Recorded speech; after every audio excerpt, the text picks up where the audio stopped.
Hi అండి. ఈరోజు మన స్పెషల్ రెసిపీ కోడిగుడ్డు పచ్చి రొయ్యలు. ఇది ఆంధ్ర స్పెషల్ అండి.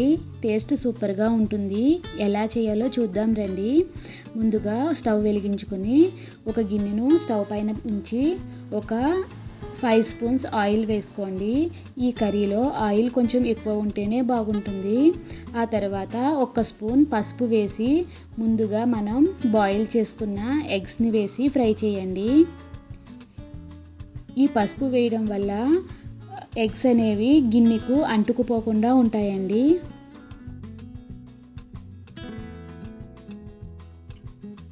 ఇలా మంచిగా ఫ్రై అయిన తర్వాత ఎగ్స్ని సపరేట్ చేసుకోండి. ఆ తర్వాత ఇదే ఆయిల్లో ఒక 6 ఉల్లిపాయలు, ఒక 10 పచ్చిమిర్చి చిన్న చిన్న ముక్కలుగా కట్ చేసుకుని మంచిగా ఫ్రై చేసుకోండి.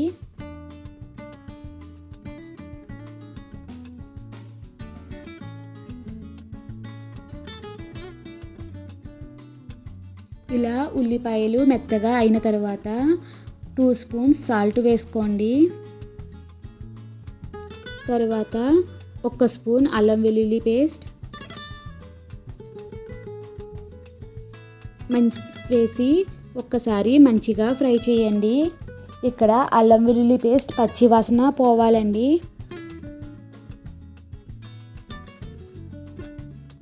ఆ తర్వాత 1 స్పూన్ కారం వేసి మరొకసారి ఫ్రై చేయండి. 1/2 కిలో రొయ్యలు తీసుకున్నానండి. వాటిని కూడా వేసి మరొకసారి ఫ్రై చేసుకోండి.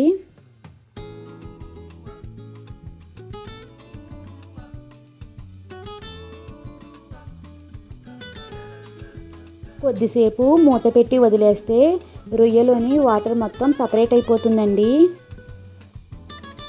ఇప్పుడు మరొకసారి కదుపుకోండి. స్లోగా కదపండి, చిన్న రొయ్యలు కదా విరిగిపోతాయి.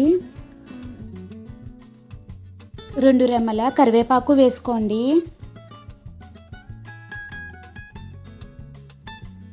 ఈ రొయ్యలు కుక్ అయ్యేలోపు మనం మసాలా ప్రిపేర్ చేసుకుందాము. నేను మసాలా కోసం 2 స్పూన్స్ ధనియాలు, 1 స్పూన్ జీలకర్ర, 1 దాల్చిన చెక్క, 2 మరాఠీ మొగ్గలు, 1 స్టార్ ఫ్లవర్, 1 బిర్యానీ ఆకు, 5 మిరియాలు, 2 లవంగాలు, 1 స్పూన్ కసూరి మేతి వేసానండి. దీన్ని మిక్సీలో మెత్తని పౌడర్లా చేసుకున్నాను. ఇప్పుడు ఈ మసాలాను కర్రీలో వేసి మరొక 10 నిమిషాలు ఉడకనివ్వండి. ఈ మసాలా వేసిన తర్వాత కూర దగ్గరికి వస్తుంది. మీకు కావాలంటే కొంచెం లిక్విడ్లా ఉన్నప్పుడే స్టవ్ ఆఫ్ చేసుకోండి. నేను ఇంకొంచెం దగ్గరగా చేశాను. ఆ తర్వాత మనం ముందుగా ఫ్రై చేసుకున్న ఎగ్స్ని వేయండి. నేను ఇక్కడ కొద్దిగా చింత చిగురు వేసానండి. మీకు అవైలబుల్గా ఉంటే కొద్దిగా చింత చిగురు వేసుకోండి, టేస్ట్ బాగుంటుంది.